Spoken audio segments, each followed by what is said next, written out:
Hello and welcome in this new regional deep dive to discover the exciting region Asia Pacific. In this presentation, Reggie Cabal, Chief Executive Officer and Managing Director at Oryx Australia and New Zealand, will explain all the necessary details to know about this region. Good afternoon, everybody. Just before I start in terms of the presentation, I thought I'd do just a bit of background in terms of Oryx Australia and the Oryx Group. Oryx Australia has been in business since 1986, and we have around 55,000 vehicles under lease or management in Australia and New Zealand. We have offices all around the country for both AU and NZ. We are a wholly owned subsidiary of the Oryx Group, which is a diversified financial services company listed in both the Tokyo and New York stock exchanges. We operate in 34 countries, and we have a total footprint of 1.8 million plus vehicles under lease or management within Asia Pacific. Now, when we're actually discussing APAC as a region, what we're really talking about are 5 separate regions within APAC. For example, in the East, you would be looking at China, Japan, and Korea as an example. In the Southeast, the ASEAN nations such as Singapore, Malaysia, Thailand, and Philippines. In the South, India and Pakistan. In the Central, you would be looking at Uzbekistan, Kazakhstan, and in the North, you'd be talking about Siberia. When organizations engage with Oryx on what a fleet solution might look like in countries or regions in Asia Pacific, we follow a very simple approach. We make sure that we integrate a global perspective, but integrating what the local best practices would be. And I'll elaborate on that a little bit further in terms of what the local best practices might be, because it will vary from country to country or region by region within Asia Pacific. There's an education and awareness component that you need to take into consideration. Again, something that we'll then elaborate on my next slide. From a consolidated reporting perspective, it's really about providing a robust and a secure platform that will allow you to really look at information or data across the countries and regions. And lastly, on strengthening relationships with partners, it's really about having to deal with really an organization that's got a strong reputation and track record of delivery of services within the region. Now, when we talk about the thing on this slide about characteristics of the APAC fleet market, and if you notice what I have in terms of emerging, growth, and mature, an example of companies underneath. The definition really of what emerging, growth, and mature would be is not from an economic market perspective as it is with the availability and adoption of products and services from a fleet perspective. And in that regard, emerging could be looked at as traditional products and services. Growth would be new services. And then mature would really be something that's future or forward-leaning. They're technology-centric. We're talking about mobility in that space. And then this is what we typically see more in North America and in Europe. As I've noted already in terms of the wide geographic footprint of Asia Pacific, you then have to then look at that from a government or legislation perspective in terms of what types of products and services are available. Certainly the distinctiveness of the region within Asia Pacific, the language and culture has to be a factor in consideration. The availability of manufacturers and products in the market, the currency inflation, of course, and the economic conditions within those areas. When we talk about traditional services, we look at what we would associate in terms of fleet in general, and that would be a corporate fleet that would then be potentially augmented by a rental fleet, that you're dealing with a fleet manager. You're looking at typical financing products whether it's finance or operating leases. The type of services are basic, such as maintenance, roadside assistance, very, very conventional, very traditional. But when you look at the new services, it really is about the emerging markets. That's when you start leaning in towards the technology space, where you add things such as telematics, hybrid vehicles. We're now starting to look at consolidated platforms in having access to analytics, having a pool booking or ride sharing. And this is where, again, with the big data, also the aggregation of big data to allow you to do analytics.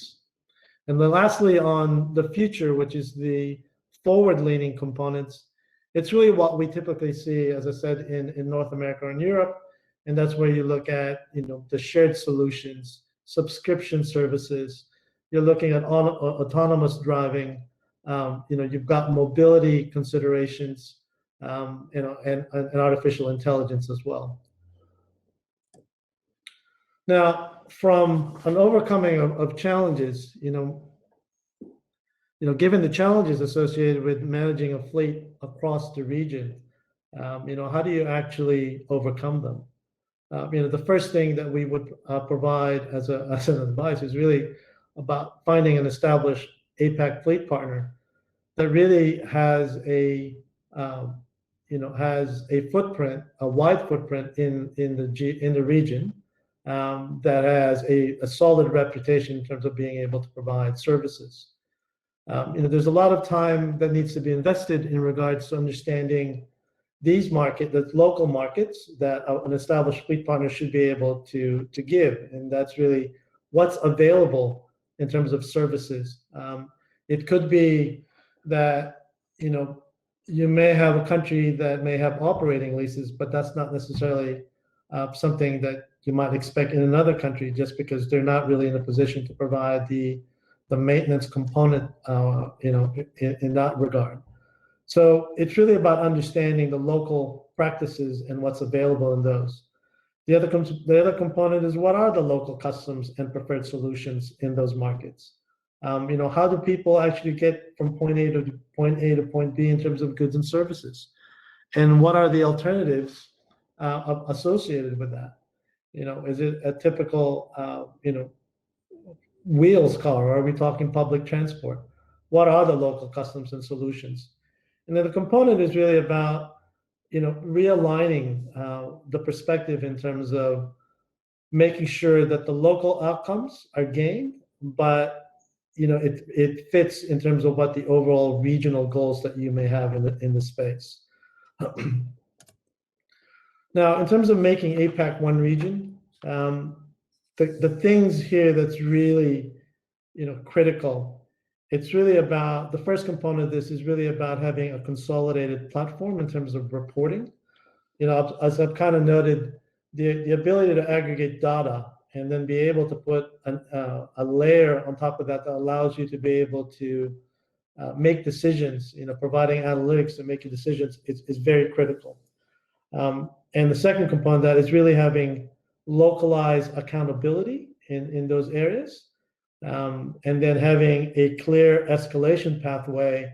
If items are not resolved at the local level, how do you actually escalate to make sure that if issues arise, people understand at the local level how that needs to be managed upward. What are the tips that that needs to be considered? I think I mentioned already, establishing or aligning yourself with an established fleet partner, having partnerships that with an organization that's got deep regional knowledge, that understands how to cater for local and regional needs, the ability to aggregate up those services and the data to make sure that you can actually report on those. Managing expectations cannot be stressed highly enough, in large part just because there are limitations in local markets. Not all countries in Asia Pacific would have the same types of product services. And then investing in reporting that can be stretched locally and regionally. You talked about making APAC one region. Now, most of the fleet managers will have challenges to make it one region? You gave some tips, but do you really think that it's possible for a global fleet manager to deal with APAC as one region? Or will there always be like sub-regional identities that you take into consideration? I think to address that component, Stephen, you have to look at it from two perspectives. One is from a reporting perspective, and that's really about data aggregation that allows then the flow of information to be captured and aggregated up. And then so from a global fleet manager perspective, it's really getting insight in terms of the local practices or local, it's about getting access to the local information to make smart decisions. Now, that's one component. The other component of that is really about the availability of what products and what type of services with local markets. As I said previously in the presentation, some markets just do not have the availability to be able to provide a specific product or services. There may be restrictions on that from a regulatory perspective. So it's a yes and no in terms of looking at APAC as a one region. Now, in terms of those tips that I noted, I think it's worth repeating again. I think the component of consolidated reporting is critical because that allows for decision making. From our perspective, it's having one, a very secure platform. Two, it's feature rich in terms of that reporting platform. It's robust. And I think that's important. The second component of that would be, having localized accountability in the country in terms of if something happens, how can it be resolved immediately? Mm-hmm. And then the second that, of course, is the escalation, making sure there's clear pathway from that perspective. Do you think that there are countries in APAC where perhaps the maturity curve that we see in North America and in Europe, going from your first, let's say, income, the possibility to buy a car, then perhaps that you can lease a car, then that your company is going to give you a car, and so on and so on. Do you think that in some countries in APAC, perhaps that traditional curve that we see in Europe and North America can be broken, and that, for example, people will immediately move to new mobility modes? I think, potentially what can happen, Stephen, is that, in that evolutionary process, it could be that some things are jumped over. Singapore is a great example. There's limitations in terms of number of vehicles, for example, you can have in the country. And so from a mobility perspective, it's really about, well, how do we actually address, the transport of goods and services given those limitations, or people? Is it a matter of having a mobility card that allows people to use different types of transport? It's really about providing flexibility. And I do think that for some countries in Asia Pacific, I think that some of those evolutionary steps that we're seeing in North America or Europe, potentially that gets jumped over, and the adoption of some of the more advanced ones would be more apparent. In some countries in APAC, legislation and taxation can change overnight. What is your recommendation to international fleet managers that have, let's say, global guidelines, have developed a strategy, are implementing decisions that they have taken, and they are faced, let's say, in countries, not only in APAC, but also in APAC, with legislation and taxation that is changed overnight? That's really having a partner that really overlooks that or oversees that. I mean, the countries that we operate in from a fleet perspective in Asia Pacific, that's something that we keep a close eye on. So having a partner that actually looks at that and then being able to then pass on that information, that happens on a regular basis with us in the countries that we operate and have presence in. That's just a given. So. Okay.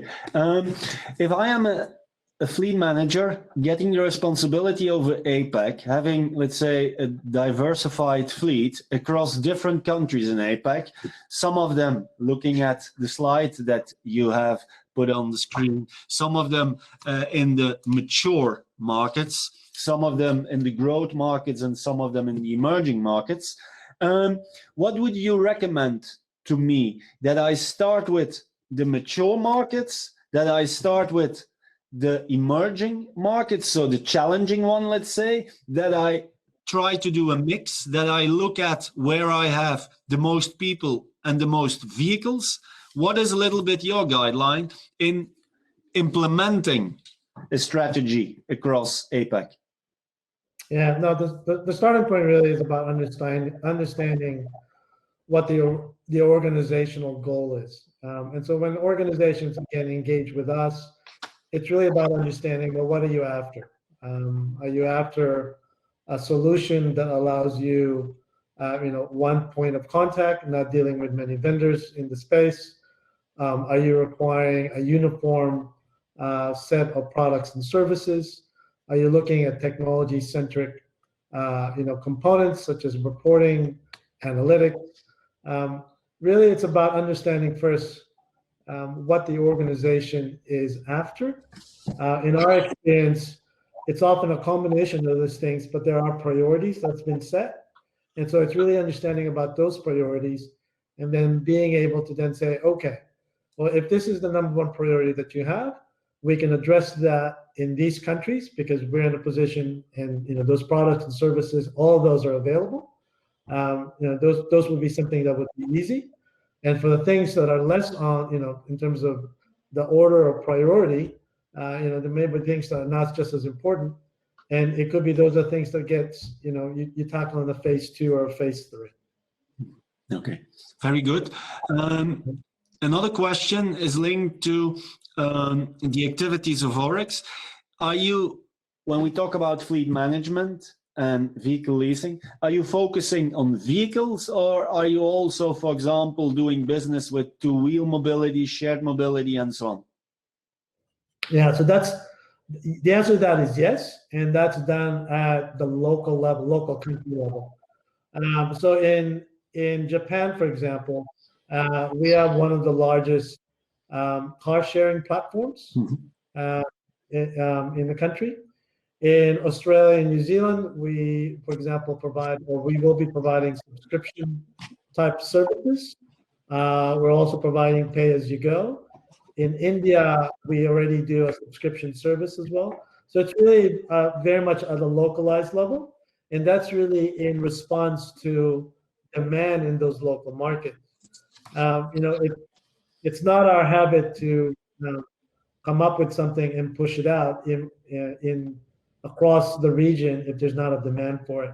It's often at the local level where those initiatives are started and developed to cater for local demands. One of the topics also important in APAC, of course, is everything that is related to safety.